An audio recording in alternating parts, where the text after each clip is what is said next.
umat Tuhan, biarlah kita sama-sama mau belajar mengenai firman Tuhan. Sebelum kita menyelami firman Tuhan, mari kita sama-sama menyambut firman Tuhan dengan doa. Mari kita berdoa. Di dalam nama Yesus Kristus, Allah Bapa kami yang di surga, biarlah Engkau dengan Roh Kudus-Mu mengurapi hati kami, pikiran kami, sehingga dapat memetik pelajaran dan hikmat baru daripada firman-Mu. Dalam nama Yesus Kristus kami siap mendengar. Haleluya, amin. Kita akan sama-sama membaca firman Tuhan yang diambil dari Kejadian pasal 1 ayat 1 sampai dengan ayat yang kedua. Saya akan bacakan. Pada mulanya Allah menciptakan langit dan bumi. Bumi belum berbentuk dan kosong, gelap gulita menutupi samudra raya, dan roh Allah melayang-layang di atas permukaan air. Amin. Umat Tuhan, ayat ini memberi kita petunjuk mengenai penciptaan alam semesta ini. Seiring berjalannya waktu, banyak sekali para ahli yang sangat termasyhur. Mereka memiliki teori-teori yang menentang isi Alkitab ini. Ada yang bilang begini, ada juga yang bilang begitu. Banyak sekali hipotesis atau anggapan dasar yang masih berbentuk sementara, yang belum berbentuk final. Mereka memberi pandangan-pandangan atau anggapan-anggapan sementara mengenai penciptaan alam semesta.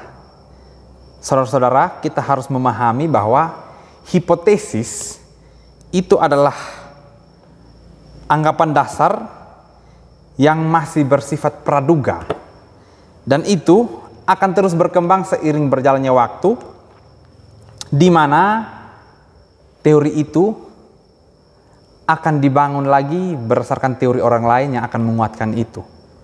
Namun yang namanya hipotesis, kita harus beranggapan dan berpendapat dengan jelas bahwa hipotesis adalah dugaan atau pendapat-pendapat yang masih berbentuk sementara atau belum final. Ayat ini pernah dibenturkan dengan teori yang sangat luar biasa yang dicetuskan oleh seorang pastor, oleh seorang pastor Katolik yang bernama George Lametri. Dia adalah seorang pastor yang sangat-sangat pintar, dan dia adalah seorang pastor yang hidup di bawah didikan Katolik Roma Belgia. Dia menemukan satu teori yang mewakili teori-teori lain yang disebut teori Big Bang, atau yang bisa kita dengar dalam bahasa Indonesianya ledakan dahsyat atau ledakan besar atau sejenisnya, yang ledakan-ledakan.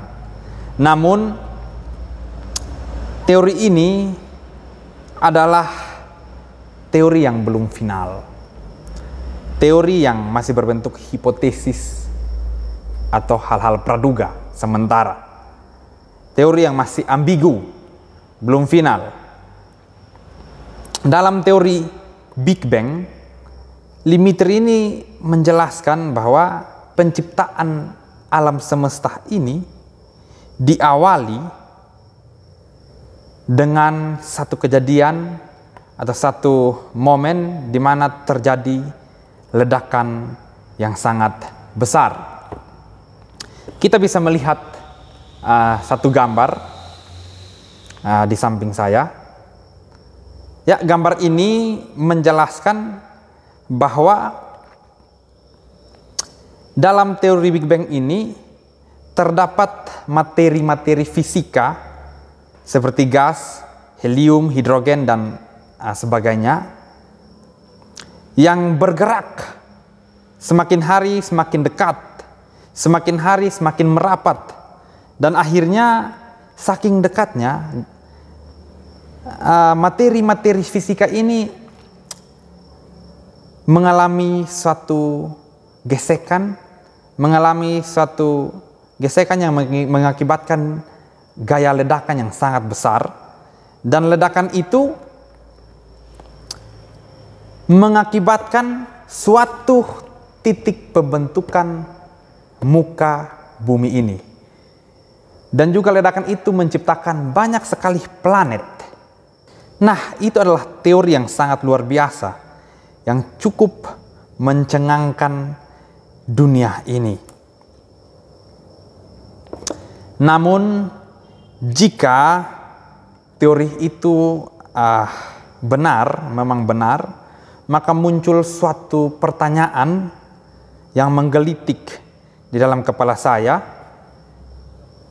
di mana unsur-unsur fisika seperti helium, hidrogen, dan lain-lain sebagainya, apakah energi-energi itu muncul dengan sendirinya?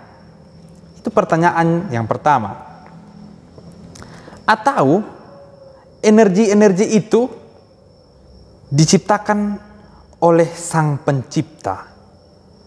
Itu pertanyaan saya. Karena tidak mungkin energi-energi itu atau gaya-gaya fisika itu ada dengan sendirinya. Itu pertanyaan saya yang membuat saya semakin yakin bahwa hipotesis atau jawaban-jawaban sementara ini juga menemukan satu pertanyaan yang mirip di kepala saya, bahwa dari mana muasal materi-materi fisika itu? Apakah dia muncul dengan tidak ada Sang Pencipta? Apakah dia muncul dengan sendirinya? Itu adalah pertanyaan, itu adalah tanda tanya yang sangat besar kepada si George Lemaitre, yang akhirnya dia tidak bisa menemukan suatu bentuk final dari penemuan itu. Maka dari itu, saudara-saudara, kita akan sama-sama mendalami mengenai penciptaan, di mana kita sama-sama memegang suatu tulisan, suatu kitab yang sudah final, yang sudah ada jaminannya bahwa pencipta alam semesta adalah Tuhan. Dan kita akan membahas mengenai alam semesta, mengenai misteri alam semesta ini pada sesi yang kedua. Dan biarlah ini menjadi suatu renungan bagi kita, bahwa ada temuan-temuan yang berbentuk belum final, namun mengguncang iman kita. Biarlah kita akan membahasnya di materi yang kedua. Sampai jumpa. Tuhan Yesus memberkati. Salam.